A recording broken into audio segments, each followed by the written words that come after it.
사도행전 1장 3절부터 8절 같이 읽겠습니다. 시작. 그가 고난 받으신 후에 또한 그들에게 확실한 많은 증거로 친히 살아계심을 나타내사 40일 동안 그들에게 보이시며 하나님 나라의 일을 말씀하시니라.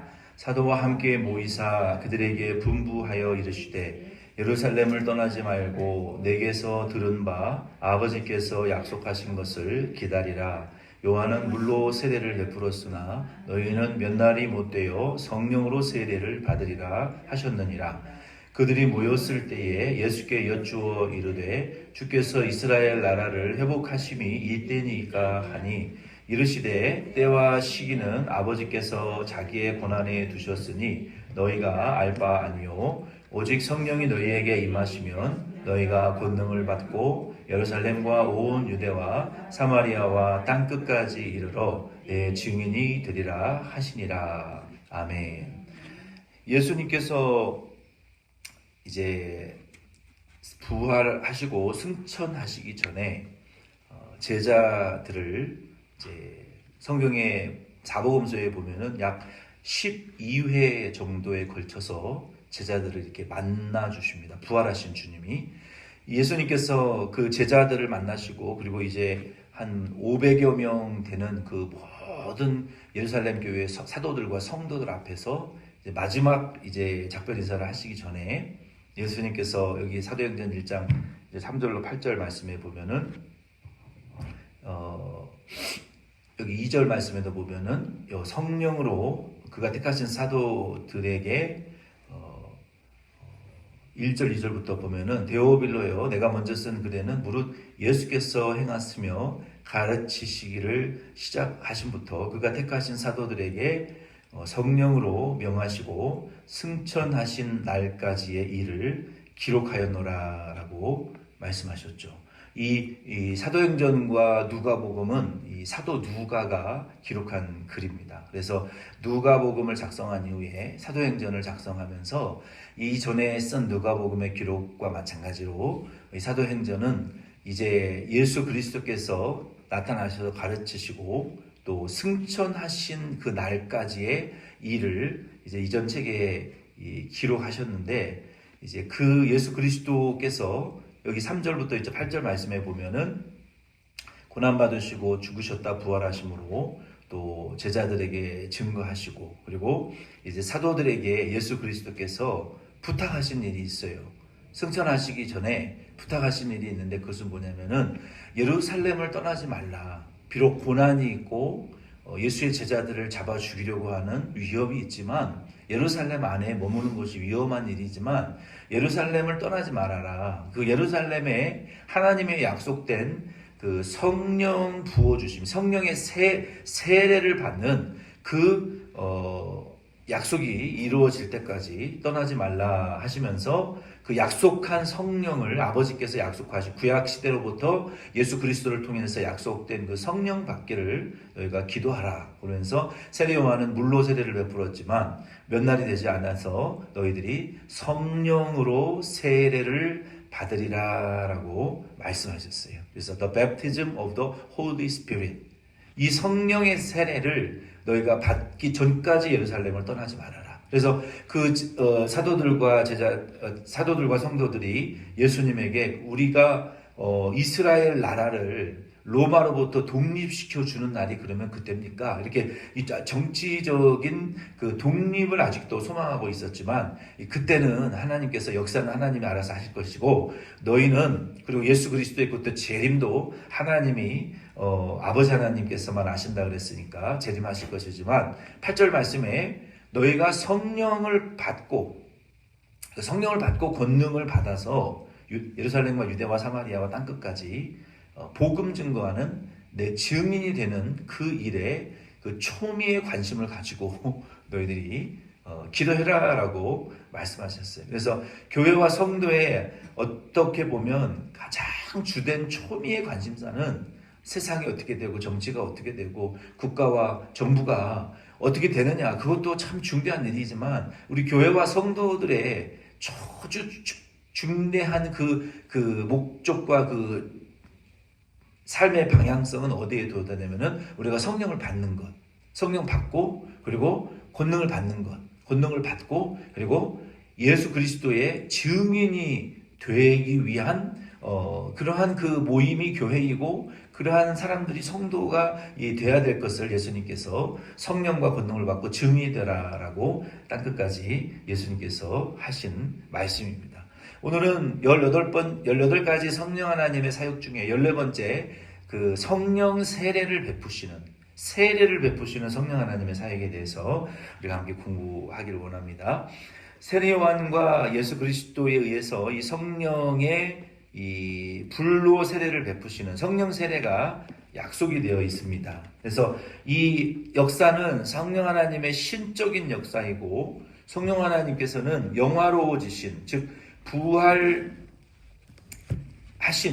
그 예수 그리스도와 함께 성령 하나님께서는 이 그리스도인들이 연합되어지고 이 연합된 교제를 하게 하기 위하여 그리고 결과적으로 성화되어지고 그리스도의 일꾼으로 쓰임받기에 준비되어지는 이 목적을 위하여 성령 세례를 베푸신다라는 것을 저와 여러분들이 전반적으로 이해해 주시길 바랍니다. 우리가 은사를 받으려고 성령을 받는 것이 아니라 우리가 신비로운 체험을 하려고 성령을 받는 것이 아니라 우리가 어떤 권능을 행하려고 성령을 받는 게 아니에요. 우리가 좀 잘못 착각하는 면들이 상당히 많습니다. 그래서 이번에도 그 강사 목사님 워싱턴 그 동부에서 오신 분인데 몇 년 전에 LA에서 아마 들으셨을 거예요. 오신 분들은 어떤 목사님이 갑자기 나타나셔가지고 막 앉혀놓고 오른자리 왼자리를 막 뽑아가지고 다리 길이를 맞추고 뭐 금가루가 떨어지고 금리빨이 나는 이런 이적을 막 이제 행하려고 하니까 순식간에 교회가 부흥했는데 순식간에 교회가 망해가지고 그 지역사회 안에 교회가 완전히 분열되어지는 이 분열의 역사가 일어나서 교회에 엄청난 상처와 성도들의 피해를 입히는 그리고 갑자기 없어져 버렸다는 거예요. 그 교회가. 그래서 우리가 성령 세례를 받는다라는 것이 꼭 기사와 이적과 표적을 행하기 위해서 성령을 받아야 된다라고 성령은 말하고 있지 않아요. 우리가 어떻게 해서든지 복음을 증거하려고 하다 보니까 교회가 사명이 그거잖아요. 최종적이고 궁극적인 사명이. 근데 우리 인간적인 수단과 방법으로는 안 되는 거잖아요. 그래서 예수님께서 우리에게 마귀를 제어하고 지옥 갈 영혼 구원하기 위해서 복음 전하기 위해서는 성령의 도우심이 없이는 전도할 수 없기 때문에 준비되어질 수 없고 쓰임 받을 수 없기 때문에 성령을 받아라. 그래서 성령 받는 것은 표적과 기사와 이적만을 행하는 것이 아니라 증인이 되기 위하여 그리고 우리에게 권능을 주셔서 예수 그리스도의 십자가와 부활의 과 재림의 복음과 하나님 나라의 복음을 증거케 하기 위한 증인되게 하기 위한 필수적인 요소가 성령 세례다라는 것을 우리는 이해하실 수 있기를 바랍니다. 그게 목적이 잘 되어야 돼요. 거기에서 이제 치우치게 되면 우리가 예수 그리스도의 복음을 변질시키는 사람이 될 수밖에 없습니다. 성령 하나님은 세례를 베푸시는 분입니다. 이 성령 세례에 대한 약속은 먼저 세례 요한에게 말씀하셨어요. 요한복음 1장 29절 34절 말씀에 보면은 예수님께서 세례 요한이 요단강에서 세례를 막 베풀고 세례 요한은 금식하면서 메뚜기와 석청을 먹고 그 다음에 거친 옷을 입으며 광야에서 먹고 자면서 아주 터프한 그 마지막 선지자로서 회개하라 천국이 가까웠느니라 라고 막 회개를 촉구했던 책망했던 그런 아주 이 사무엘과 같은 선지자였습니다. 그 사람들이 다 세례 요한에게 요단강에 가서 침례를 받고 세례를 받고 회개하고 막 그럴 때 그때 예수님께서 세례 요한에게 세례를 받으러 나오시는 거예요. 그럴 필요가 없는 분인데 하나님의 아들이신데 그때 세례 요한이 예수님께서 자기에게 나와 오심을 보고 그때 예수님을 증거하는 거예요. 이렇게 보라 세상 죄를 지고 가는 하나님의 어린 양이로다. 나는 그의 신발끈도 묶고 풀 수조차 없는 존재이다. 그는 나보다 먼저 계신 분이다. 나는 너희들에게 물로 세례를 베풀지만 이분은 장차 너희에게 불과 성령으로 세례를 베푸시는 하나님의 아들 메시아, 구약 성경이 증거한 메시아, 하나님이 증거해온 메시아 그리스도 예수님이다. 그분이 바로 불과 성령을 통하여 우리에게 세례를 베푸시는 분인데, 그 증거는 하나님 아버지에게 나에게 보내주신 증거가 이러는데, 누구든지 세례를 받을 때 그 위에 성령이 비둘기와 같이 임하는 자가 불과 성령으로 세례를 베푸는 하나님의 아들일 것이다 라는 증거를 받았어요. 그때 그 예수 그리스도께서 세례 요한에게 세례를 받으실 때 예수 그리스도 위에 성령이 비둘기의 형상과 같이 임하시고 하늘에서 이는 내 사랑하는 자요, 이는 내가 가장 기뻐하는 내 아들이다, 하나님이 증언해 주셨잖아요. 그래서 이 세례 요한이 예수님을 통해서 우리에게 베풀어 주시는 이 불과 성령이라는 것은 성령과 이 말씀과 성령으로 우리에게 세례를 베푸신다라는 그런 의미이거든요. 예수 그리스도께서도 오늘 우리가 읽었던 사도행전 1장 3절로 8절 말씀에 그 약속한 말씀대로 세례 요한이 물로 세례를 베풀었지만 불과 성령으로 세례를 베푸시는 예수 그리스도에 대한 이 복음을 증거하면서 그분이 우리에게 성령을 불로 성령으로 세례를 주시는 분이다라고 말하고 있고, 누가복음 24장 말씀에 보면은 또 그렇게 증거하고 있습니다. 그래서 성령 세례를 우리에게 주신다라는 약속이 성경에 기록되어 있어요. 그러면 우리가 이 성령 세례는 우리가 마치 예수 그리스도를 믿음으로 중심으로 주와 그리스도로 믿고 인정하고 교회 앞에, 이 공교회 앞에 내가 진심으로 중생하고 제사함 받은 하나님의 자녀가 되었고, 비록 내 안에 여전히 죄성이 있지만 이제는 죄와 세상에 대하여, 정욕에 대하여 십자가에 못 박고 그리스도와 함께 그의 형상을 닮아가서 함께 그리스도 예수의 이름을 부르는 거룩한 성도들의 무리와 열심히 신앙생활을 하고 딴 것까지 복음 전파하는 증인이 되겠습니다라는 증거와 선언으로 교회 앞에 세례를 받고 우리가 선포를 하고, 성도님들은 이 세례받는 성도를 우리가 교인으로 영접하는 것이고, 우리가 하나님의 말씀대로 살고 사랑하지만 계명대로 살지 않을 때는 징계도 하고 책망도 하고 책벌도 한다라는 의미로 교회 앞에 세례를 선포하는 거예요. 그냥 가벼운 의미로 선포하는 것이 아닙니다. 그래서 교회는 그 성도가 믿음대로 살 때는 칭찬하고 위로하지만 믿음대로 살지 못할 때는 책벌도 하고 면직도 할 수 있고 징계도 할 수 있고 출교도 할 수 있는 권한이 교회에 있는 거예요.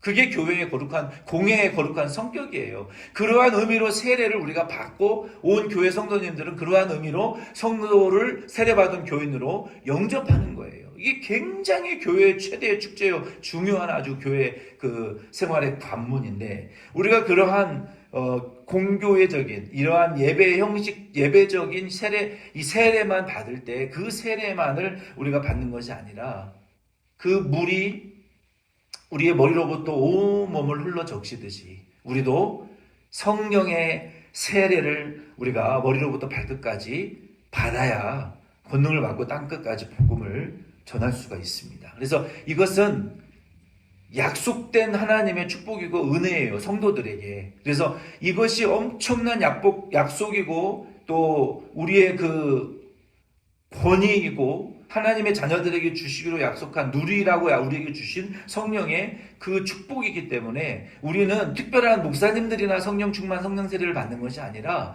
모든 그리스도인들이 성령의 세례를 받아야 된다라고 성경에 받아주겠다고 약속이 돼 있는 거예요. 그래서 저와 여러분들이 이러한 성령의 세례를 받으실 수 있는 저와 여러분 되길 바랍니다. 성령 세례의 사례를 보면은 오순절의 특별한 상황 가운데에서 일어난 그 성령의 세례의 사건이 사도행전 2장과 또 사도행전에 계속 반복이 됩니다. 그래서 사도행전의 또 다른 별명은 성령행전이라고도 말하는 거예요. 그래서 사도행전에 보면은 오순절에 성령을 받은 성도들이, 사도와 성도님들과 집사님들이, 또 직분이 없는 모든 성도님들이 성령의 권능으로 예수가 하나님의 아들이요 그리스도라고 증거하는데 성령의 권능을 힘입어 귀신을 쫓아내고 또 병든 이들을 고쳐주면서 예수가 하나님의 아들인 것을 입증하고, 그리고 전도와 변증을 통해서 이 유대교의 잘난 사람들과 무신론자들과 철학자들과 토착 종교 신앙의 그 우두머리들과 또 무당들과 박수들과의 영적인 전쟁을 하면서 예수 그리스도가 진정한 하나님의 아들이고 하나님이시다라는 증거를 사도행전에서 쭉 펼쳐나가는 거예요. 먼저는 베드로와 야고보와 요한을 통해서, 그리고 빌립 집사와 또 스데반 집사를 통해서, 그리고 바나바를 통해서, 그 다음에 사도 바울을 통해서, 그리고 디모데를 통해서, 그리고 바울의 그 일행들을 통해서 이방인 선교와 교회를 세우면서 사도행전에 이러한 성령행전의 역사들이 나타난 결과가 뭐냐? 예수님께서 말씀하신 대로 너희가 전에는 안 됐지만 성령의 권능을 받으면 땅끝까지 복음 전하는 내 증인이 될 수 있다라는 말이 사도들과 제자들과 그리고 바울과 바울의 전도의 일행을 통해서 땅끝까지 복음이 전파되어지는 이 역사가 실현되어지더라. 그래서 오늘날 우리도 교회가 부흥하고 교회가 전도 잘하고 성장하기 위해서는 전도하는 이 방법밖에 없는데, 그 전도는 성령 충만함을 받은 사도들과 성도들의 교회에 의해서만 되어지더라. 그것이 키포인트라는 거예요. 사도행전 이 말씀을 통해서 오순절에 일어난 이 역사를 어떤 신학자나 유명한 분들은 그거는 단 한 번만 일어난 성령의 역사고 지금은 일어나지 않는다라고 잘못 가르치는 분들이 있습니다. 그러나 그것은 성경적으로 옳지 않아요. 바르지 않아요. 성령의 역사는 여기 약속된 대로 예수님이 약속하셨고 구약에 약속됐고 또 서신서에 약속되어져 있는 것이기 때문에 예수님 재림하시기 전까지 성령의 역사는, 오순절 성령의 역사는 계속됩니다. 그래서 그 오순절 성령의 역사는 그러한 특별한 상황에서 일어났지만 오늘날도 예수의 증인되고자 하는 교회와 성도들에게 성령의 세례의 역사가 부어진다. 계속 부어지고 있다. 성령의 그 세례의 기름 부어주심이 지금도 부어진다는 거예요. 그래서 사도행전 8장 15절로 17절 말씀에도 보면은 오순절 이후에도 빌립 집사님을 통해서, 스데반 집사님을 통해서, 바나바를 통해서, 그리고 무명의 사도들과 선지자들과 무명의 사도들과 그 성도들을 통해서 이게 계속 역사가 일어나고, 지금도 마찬가지로 오늘도 내일도 예수님 재림하시기 전까지 그 이방인도 유대인들도 다 예수 믿고 구원 얻게 되는 성령의 역사가 일어나는데, 오순절에 임했던 성령의 역사가 그 성령을 받고 권능을 받은 그 사도들과 집사들이 나가서 예수의 이름을 복음을 전하고 기도할 때 그들도 똑같이 방언을 하고, 그들도 똑같이 뭐 여러 가지 신비한 기적과 표적들이 나타나고, 그리고 결과적으로 예수가 구주이고 하나님의 아들이시다라고 고백하고 예수 그리스도가 하나님이시다라는 승리의 역사가 그들을 통해서 나타나더라. 이것이 성령 세례의 목적이에요. 우리로 하여금 예수가 하나님이신 것을, 구주인 것을 증거하게 하기 위하여 필요한 모든 은사와 역사들을 주시는 것이지, 내가 영광 받고 교회에 큰 건물 사고 숫자 많이 늘리기 위해서 은사 주신다라는 거면은 뭐 무당이나 그 잡신의 우두머리들과 다를 바가 없다는 것이죠. 우리는 그렇지 않더라도 성경에 나오는 이 예루살렘 교회 외에는 안디옥 교회이든지 이방인 교회이든지 교회가 그렇게 메가처치와 같이 커진 교회가 그렇게 많지 않아요. 가정교회와 같이 지역사회의 조그마한 교회였지만 그 안에 이러한 성령 충만한 역사들이 막 부어졌습니다. 그러니까 우리 교회도 먼저 이 성령, 우리가 에스겔 이 수요 기도회를 통해서 우리가 추구하는 바는 무엇이냐면 이 성령의 충만함을 받고자 함이에요. 성령의 충만함을 받아서 뭘 하려고 하는 거예요? 예수의 증인되고자 하는 이 열망이 우리 안에 있어야 된다는 것이죠.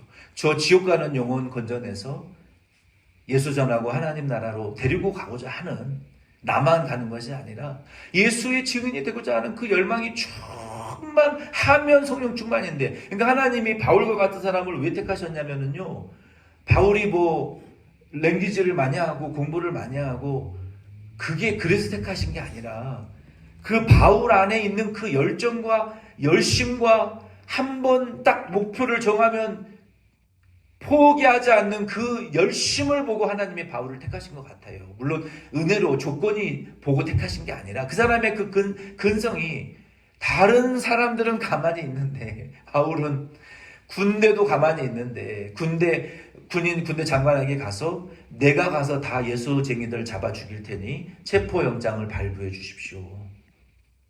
그 체포영장을 들고 그 예루살렘을 떠나서 피난해서 숨어서 신앙생활하는 사람들을 색출해가지고 잡아 죽이겠다고 쫓아가는 그 바울의 살기와 열심이 얼마나 기세등등했냐는 것이죠. 근데 예수님께서 바울을 보실 때 네가 본질만 바꿔주면 나를 위한 정말 충성된 종이 되고 이방인을 구원하는 일에 정말로 엄청난 열심이 있는 종이 될 수 있겠다라고 해서 바울을 선택하신 것 같아요.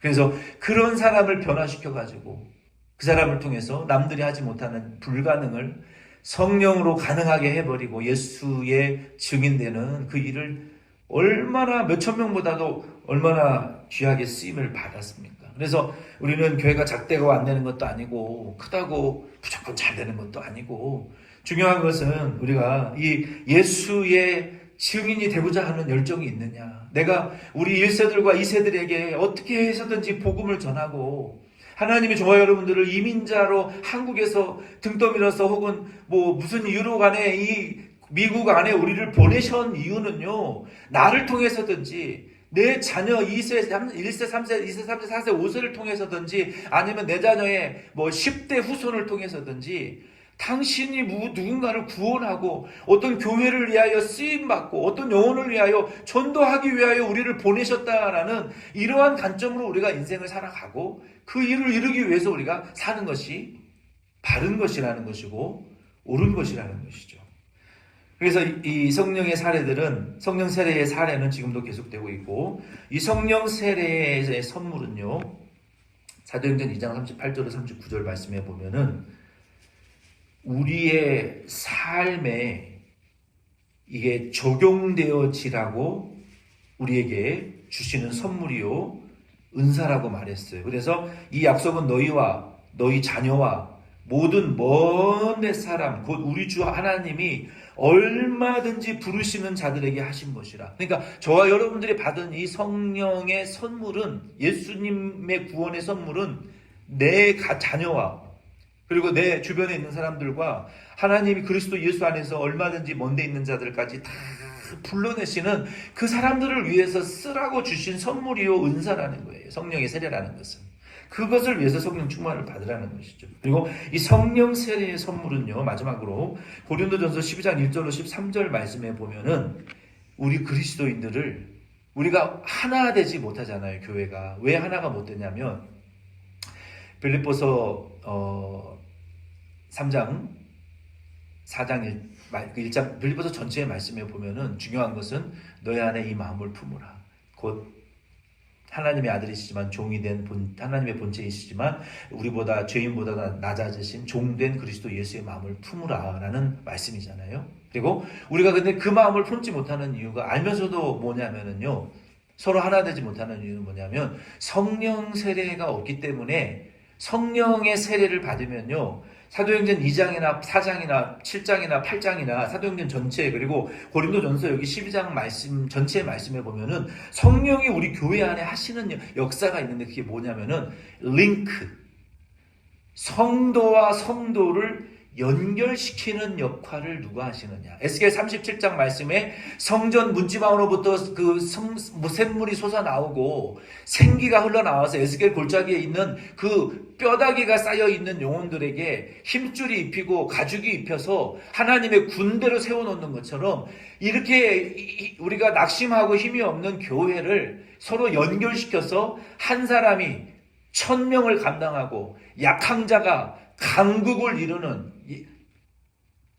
1000명 강국, 한 명이 1000명을 감당하는 용사가 되어지고, 약한 교회가 나라 전체를 감당하는 그러한 강한 나라를 감당할 수 있는 교회 하나의 기도에 의해서 복을 받기도 하고, 교회에 의해서 나라의 저주가 물러나기도 하는, 이렇게 나라 전체를 하나님의 복으로 혹은 저주로부터 보호하고 복을 받게 할 수 있는 그런 강한 교회가 되는 길은 성령의 역사밖에 없다는 것이죠. 성령의 역사. 그래서 성령에 연결시키는 역사는 고린도전서 12장 1절부터 13절 중에 12절로 13절 말씀에 보면은 이렇게 말하고 있어요. 성령은 몸은 하나인데 많은 지체가 있고 몸의 지체는 많으나 몸은 하나인 것처럼 그리스도도 그러하니라. 우리가 유대인이나 헬라인이나 종이나 자유인이나 다 한 성령으로 세례를 받아 한 몸이 되었고 어떻게 됐다고요? 우리가 성령을 마심으로 말미암아 유대인이나 헬라인이나 한국인이나 아메리칸이나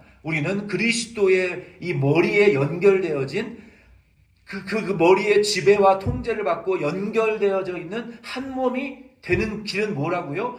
한 삼위 성령 하나님을 받아야 그리스도와 하나의 몸으로 연결되어진다는 거예요. 하나로.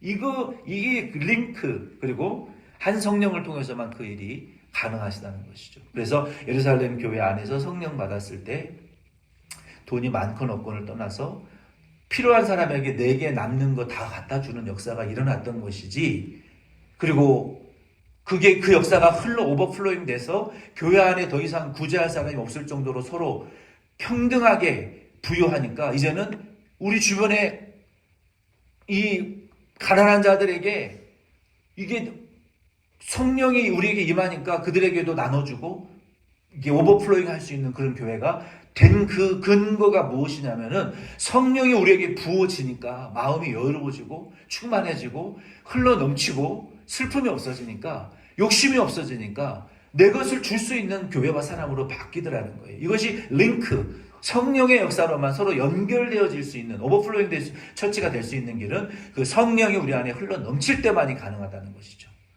모든 결박이 풀어질 때. 그래서 우리는 오늘 14번째 성령의 그 세례 주시는 사역에 대한 성령의 약속이 있다. 그 사례들이 이러이러하다. 그리고 성령은 우리의 삶의 자리로 적용시키시는 분이시고 교회와 성도와 이웃을 서로 링크, 연결시키시는 분이다. 이게 성령 세례의 사역을 통해서만 가능하다라는 말씀의 공부를 우리가 나누었습니다. 이러한 축복과 은혜를 누리시기를 부탁드립니다. 주기도